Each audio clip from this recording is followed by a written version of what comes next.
Hello my lovely viewers, welcome back to my channel. This is Keya from Princess World. তো আমরা সবাই ভালো আছি, আশা করছি তোমরাও সবাই অনেক ভালো আছো। তো চলে এসেছি একটা নতুন ব্লগ নিয়ে। ব্লগটা প্রথম থেকে শেষ পর্যন্ত পুরোটা দেখো, সাথে দেখো। এই যে দিওয়ালির ডে 2 ব্লগ নিয়ে চলে এসেছি। আর এই ড্রেসটা আমাকে আমার মা দিয়েছে। ড্রেসটা আমার ভীষণ পছন্দ হয়েছে। আর এইটাকে আমি অনলাইন থেকে কিনেছি। তোমরা যদি কারোর লিঙ্ক দরকার হয় তো আমাকে বলো, আমি তোমাদের লিঙ্ক দিয়ে দেবো। আর একটা সালোয়ার কামিজও মা দিয়েছে, সেটাও অনেক সুন্দর। আমি একটু আগে রেডি হয়ে গেছিলাম। দেবানের আসার এখনো কিছুটা টাইম বাকি আছে, তো সেই জন্য একটু স্টাইল করে ভিডিওটা করছিলাম। আর এই যে আমরা বেরিয়ে পড়েছি। আর কালী পুজো মানেই তো ফেস্টিভ্যাল অফ লাইট। এত আলো আমার না ভীষণ ভালো লাগে। তোমরা যারা আমার আগের বছরের ব্লগটা দেখেছো তারা জানো যে আমার লাইটিংটা কত পছন্দ হয়। আমার এই লাইটিংগুলো এতটাই ভালো লাগে যে আমি মানে অবাক হয়ে তাকিয়ে থাকি, এত সুন্দর। আমাদের রানাঘাটে এপারের থেকে ওপারেই কালী পুজোটা বেশি ভালো হয়। তো আমরা আজকে ওপারের সব ঠাকুরগুলো ঘুরে ঘুরে দেখবো, এটাই প্ল্যান করেছি। প্রথম দিন তো যেহেতু সেরকম কোনো জায়গায় যেতেই পারিনি, তোমরা যারা আগে ব্লগটা দেখেছো তারা জানো মায়ের শরীরটা ভালো ছিল না বলে। তো আজকে আমরা প্ল্যান করেছি যে রানাঘাটে যেসব ঠাকুরগুলো আছে সেগুলো মোটামুটি সব দেখে নেব।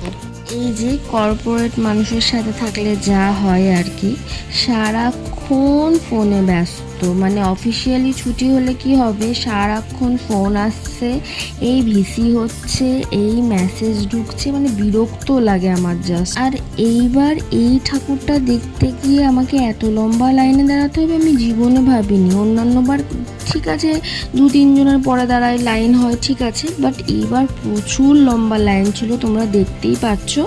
আর সত্যি বলতে এরা ঠাকুরটা যতটা সুন্দর করে, প্যান্ডেলটাও ভীষণ সুন্দর করে। মানে এত ছোট স্পেসের মধ্যে এত সুন্দর ডেকোরেট করে প্যান্ডেলটা করে না, তো স্বাভাবিক সেটা দেখার জন্য তো লোকে ভিড় করবেই।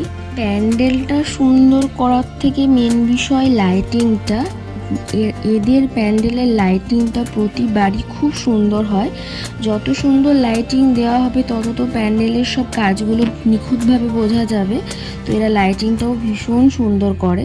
আর এই যে বললাম না ফোনে ব্যস্ত, মানে আমি ভিডিওটা করছি আমি রেগে যাব, সেই জন্য আমার দিকে মানে ক্যামেরার দিকে তাকালো। সত্যি বলতে এতটাই সবসময় ফোনে ব্যস্ত থাকে, আমার তো মনে হয় মানে কোনো কিছু ঠিকভাবে এনজয় করতে পারে না এর জন্য। আগে সেসব নিয়ে কথা বলে লাভ নেই। তোমরা এখন মা দুর্গাকে দেখো, সরি মা কালীকে দেখো। মা কালীর মূর্তিটাও এত সুন্দর করেছে। তারপরে আগের বার থেকেই হয়তো এই জিনিসটা হয়েছে নাকি, আমরা কোনোবার আসিনি। ওদের ওই প্যান্ডেলের পেছনে একটা পার্ক আছে, তো সেই পার্কের মধ্যে দিয়ে মানে এক্সিট হওয়ার জায়গাটা আমি গতবার থেকে দেখছি এই সিস্টেমটা নাকি তার আগে ছিল, আমরা হয়তো খেয়াল করিনি। বাট পার্কটা ওরা খুব সুন্দরভাবে সাজায়। পার্কে ফুচকার দোকান ফুকান অনেক স্টল টলও দেয়। তারপরে চলে গেছিলাম আমাদের নেক্সট ডেস্টিনেশনে। ওইটা হচ্ছে হিজুলি মনে হয়, হিজুলি স্কুলের পাশেই। মানে আমি এখানে না আগে পড়তে যেতাম, তো ওইখানে একটা ভূতের প্যান্ডেল করেছিল। আমি ঠিকানাটা ঠিক বললাম কিনা জানি না, মোট কথা ওপারেই একটা ভূতের প্যান্ডেল করেছিল, তো সেটা দেখতে গেছিলাম। তোমরা তো জানোই যে আমি এইসব ভূতের প্যান্ডেল দেখতে কতটা ভয় পাই। মানে ভূতের থিমের প্যান্ডেলগুলো আমার ভীষণ ভয় লাগে।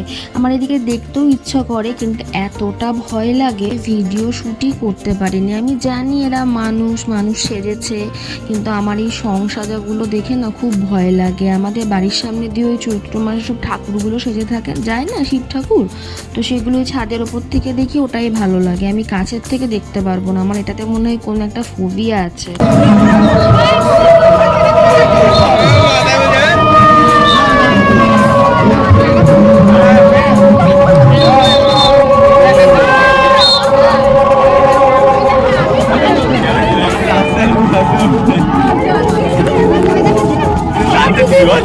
বাট পরে ভাবছিলাম যে দেবায়নকে ফোনটা দিলে ও তো ভিডিওগুলো করতে পারতো, আমি ভয় পাচ্ছি, ও তো আর পাচ্ছিল না।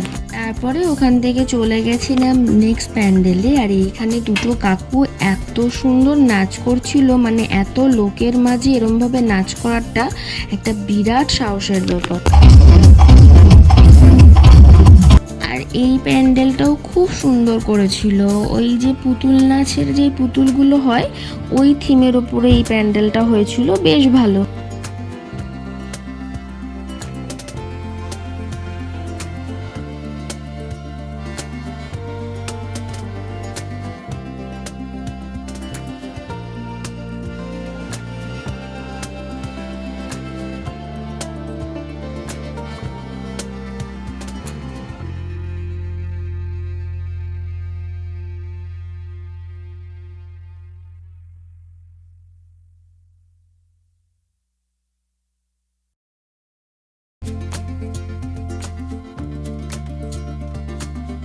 আর প্যান্ডেলের বাইরেই একটা ছোট্ট বাচ্চা খুব সুন্দর খেলা দেখাচ্ছিল। প্যান্ডেল হপিং করার পর আমাদের দুজনেরই ভীষণ খিদে পেয়ে গেছিল। তো আমরা প্যান্ডেলের বাইরেই মাঠে খুব সুন্দর করে একটা মেলা হয়েছিল, তো সেইখানে একটা স্টল থেকে আমি আরও ফার্স্টে ফুচকা খেয়ে নিয়েছিলাম। ফুচকা খাওয়ার পরও দেবায়নের খিদে মিটেছিল না, তখনও ওর খিদে ছিল। আমার বাবা ফুচকা খেলেই পেট ভরে যায়।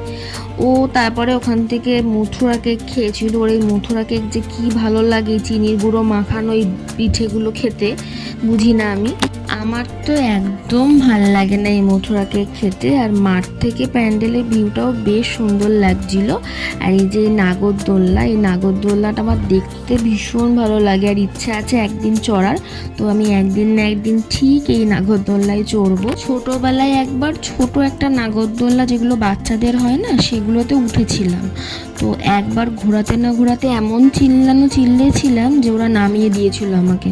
তো ভয় লাগে যে এত বড় নাগরদোল্লায় উঠবো, আদৌ এরা নামাতে পারবে নাকি। তো সেই ভয়েই আর ওঠা হয় না। যেদিনকে এই ভয়টাকে জয় করতে পারবো সেদিনকে ঠিক আমি উঠবো।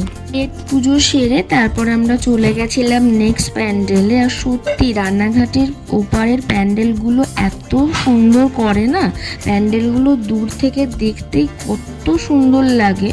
সব শেষে আমরা গেছিলাম ওই রথতলা বাস স্ট্যান্ড আছে না, ওই বাস স্ট্যান্ডের ওখানে যে ঠাকুরটা করে সেই ঠাকুরটা দেখতে। আর এই যে তোমাদের বলেইছিলাম কেমন ফোনে ব্যস্ত, তোমরা সেটা দেখেই বুঝতে পারছো। এত ব্যস্ততার মাঝেও রোজ কিন্তু আমাকে ঠাকুর দেখতে নিয়ে বেরোয়। আসলে উপায় নেই, তো নিরুপায়, না বেরোলে তো আমি ছাড়বো না। বাড়ি আসার পথে জিআরপি গেটের সামনে যে ঠাকুরটা করে ওইখানে খিচুড়ি ভোগ বিতরণ হচ্ছিল। আর আমার এই খিচুড়ি ভোগগুলো খেতে এত ভালো লাগে, যেখানেই দেখি আমি এই খিচুড়ি ভোগটা দিচ্ছে আমি সেখান থেকেই নিই। তো দেবায়ন গেছিল ওই খিচুড়ি ভোগটা আনার জন্য। এই যে খিচুড়ি ভোগটা, এটাই আমার আজকের রাতের ডিনার। আর খিচুড়ি ভোগটা খুব সুন্দর করেছিল, অনেক বাদাম দিয়ে বেশ সুন্দর খেতে ছিল। আজকের এই ব্লগটা এইটুকুই। ব্লগটা ভালো লাগলে চ্যানেলটাকে সাবস্ক্রাইব করে দিও। যারা আমার ফেসবুক থেকে দেখছো তারা পেজটাকে ফলো করো। Thanks for watching.